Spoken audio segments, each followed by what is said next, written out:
BAYAN Europe says cast off the new Marcos-Duterte administration. Ladies and gentlemen, this is Professor Phoebe Maria Sanchez of the Bagong Alyansang Makabayan, BAYAN Europa. Why should we disregard and vehemently reject the new Philippine government? Let us unpack this question by asking more questions. Did we have an honest and credible election last May 9, 2022? Do we have an independent and functional electoral body in the country? Is the Comelec one that you can call an independent body? How independent and honest was the Philippine election IT provider? And lastly, how informed or well educated are the voters or the Filipino electorate?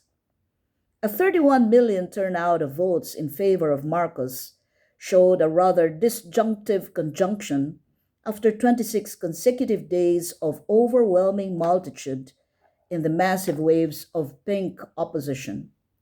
But at the end of the day, we realize it is but the old dilapidated state apparatus named Comelec who holds the final maneuver. Since day one, the Comelec was complicit with Marcos Jr.'s nature as candidate with moral turpitude, being administrator to ill-gotten wealth, and with counts of tax evasion. Likewise, Comelec enabled state armed forces to attack repeatedly the opposition without due process, using the anti-communist hysteria within the election period itself. The Comelec was originally introduced by Commonwealth Act No. 607 and used to be part of the perks that the U.S.-Philippine Commission employed to lure Filipinos from the independentist movement. Akin to the Commonwealth elections, Comelec endorses such schemes favorable to the incumbent as undertaken by then Senator Manuel L. Quezon, conscripting the constabulary for security, public order, and covert controls in his campaign machinery. You can read that in Alfred McCoy's Policing America's Empire. In election period were reported incidents when police officers were found to be employed to tear down posters of opposition camps. And on election day itself, the same state forces were seen shredding marked ballots. Is that a regular role of the police during elections? Likewise, let us not forget the backdrop when, in the past 6 years with Duterte, Filipino communities went through massive inflationary condition, poverty, and confusion on top of the Tokhang no-knock raids, punctuated by pandemic lockdowns imposed by militarized coercion. That was the perfect storm for a national dystopian gulag. Back to election 1986. Comelec failed as it was not yet machine-aided in the tally system. Apparently, it had perfected what it missed to deliver by delivering to Marcos Jr. this time what his father had expected Comelec to do then. However, after reviewing the history of the Comelec, major deficiencies as a state apparatus show that it has a tendency to cower down to the pressure from both external power brokers and internal clientelistic relations. Comelec's patron, the incumbent president, is within the bureaucracy, and his clients are the ones occupying subordinate positions in the commission and still within the bureaucracy. Therefore, by nature, the Comelec lacks the capacity to be independent or to be autonomous. It has always been an instrument of the elite class, the traditional politicians, and the political dynasties, although it can also act upon its own interests. In connivance with election officers, for what was observed as a sloppy and very sick Comelec and deputized election officers, are the literature of the following electoral offenses observed in the May 9, 2022 elections, both locally and abroad. Pre-election vote shaving and vote padding in connivance with automation service provider that paved the way to a wishy-washy system of distributing or sending ballots to wrong addresses or unverified addresses, which further paved the way to ballot switching, as there is no assurance that what the consulate showed as collected ballots for counting are the real ballots from the actual voters who voted.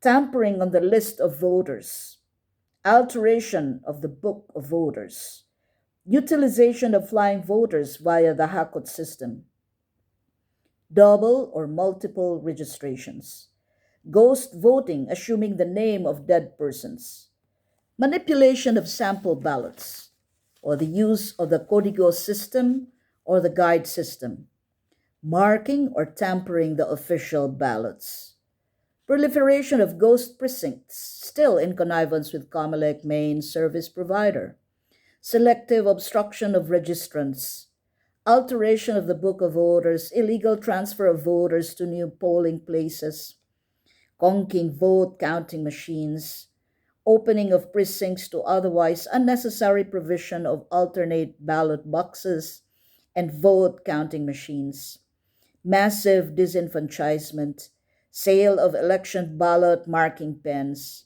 sale of indelible ink, unfair disqualification of otherwise qualified candidates, vote counting machine programmed stonewalling, or obstruction of selected vote counts into the counting machine as it was seen to have reverted back to certain amounts during the counting for the opposition, while continuously adding in behalf of the administration candidates, fabricated numbers reporting, tabulation machine refusing to create the correct number of votes after proper verification and encoding, and vote buying. You have paid voters, paid non voters, paid disenfranchised voters, paid political combatants or warriors, paid fatigues for hire. Most importantly, on top of these, LGU bossism still stood as hardcore machine politics. 70% of LGU officials served the Marcos-Duterte tandem as ill-gotten wealth filled the purse of local candidates vying for public office. The machine provided for employment to almost 50 to 60% of precinct voters in the roles of watchers, liners, movers, political combatants, or clan warriors from family members, relatives, friends, tenants, and all allies acting as private armies. Added to these are fatigues for hire, being serviced by both outsourced and imported goons, or fierce militants from ranks of rogue PNP, AFP, and paramilitary groups. Reflecting on the enormous and blatant disorder in what was supposed to be a democratic exercise, we are further shaken when we come to the answer to the final question as to how the electorate are informed and educated. We see how Philippine civilian law enforcement was used to do massive campaign using visual framing that showcased the conflict and opposition between state actors and state critics as terrorists.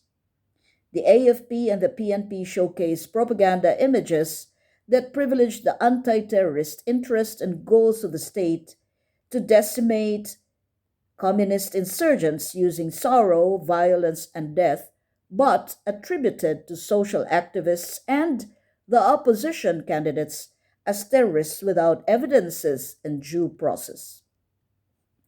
AFP and PNP's hate campaign created the atmosphere of duality and fear against the social discourse on basic consumer rights, food security, labor rights, women's rights, right to public education, public health care, and public housing.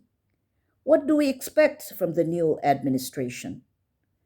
Marcos Jr. has nothing inside the text. So expect a massive and extreme political and economic crisis.